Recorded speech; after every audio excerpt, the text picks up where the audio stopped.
Ceiling ஃபேனை ஒரு முறை துடைத்தால் பல மாதங்கள் தூசே படாது. இவ்வளவு நாள் சீலிங் ஃபேனை கஷ்டப்பட்டு துடைத்துக் கொண்டிருந்தோமே. வீட்டில் இருக்கும் மின்விசிறி சில நாட்கள் ஆனாலே தூசியில் மூழ்கிவிடும். அந்த தூசிகளை சுத்தம் செய்ய லேடர் எடுத்து ஏறி இறங்கி ஒவ்வொரு இறக்கையையும் துடைப்பது பெரிய சிரமம்தான்.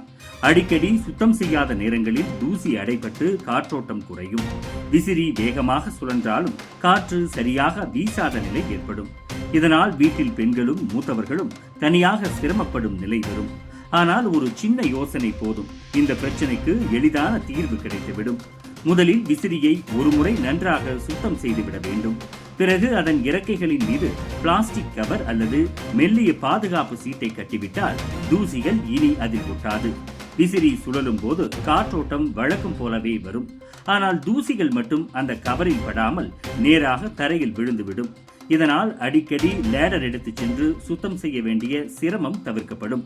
ஒரு முறை செய்தால் மாத கணக்கில் சுத்தம் செய்ய வேண்டிய அவசியம் இருக்காது. வீட்டிலேயே கிடைக்கும் பழைய பருத்தி துணியை வெட்டி ஒட்டினாலோ அல்லது சாதாரண மெல்லிய பாலித்தீன் கவர் போட்டு பிணைத்தாலோ போதும்.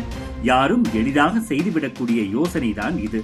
அதிக செலவோ பெரிய உபகரணங்களோ தேவையில்லை. ஒவ்வொரு வீட்டிலும் கிடைக்கும் பொருட்களாலேயே இந்த முறையை செய்து பார்க்கலாம். சுத்தம் செய்யும் போது எரிச்சல் அடையும் பெண்களுக்கு இது பெரிய உதவியாக இருக்கும். மேலும் சிலர் விசிறி இறக்கைகளில் பர்னிச்சர் பாலிஷ் அல்லது சிறிதளவு மெழுகை தடவி விடுவார்கள். இதனால் தூசிகள் ஒட்டவே முடியாது. பளபளக்கும் இறக்கைகள் பல நாட்கள் சுத்தமாகவே இருக்கும். சூரியன் ஒளிரும் நேரத்தில் விசிறி சுற்றும் போது அதன் ஜொலிப்பு கூட வீடு அழகாக தெரியும்.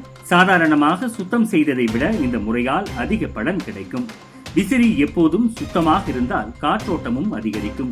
தூசி அடைபட்டு இருந்தால் காற்று அடையாமல் குறையும். விசிறி சுழன்றாலும் வீட்டில் காற்று குறைவாகத்தான் வரும்.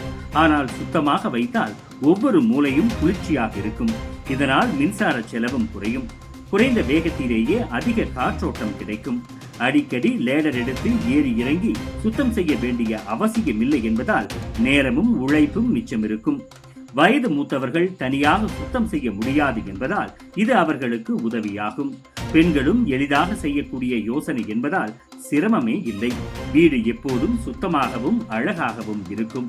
மொத்தத்தில் பார்க்கும்போது இந்த சின்ன யோசனை ஒரு பெரிய பிரச்சனையை நீக்கிவிடும். ஒரு முறை செய்து பார்த்தாலே அதன் பயன் தெரியும். மின்விசிறி எப்போதும் பளபளப்பாகவும் தூசி இல்லாமலும் இருக்கும். அடிக்கடி சுத்தம் செய்ய வேண்டிய சிரமம் மறைந்துவிடும். சின்ன யோசனை பெரிய பலன் என்பதற்கான சிறந்த உதாரணம் இதுதான். இனிமேல் மின்விசிறி தூசியில் மூழ்கும் பிரச்சனைக்கு ஃபுல் ஸ்டாப்.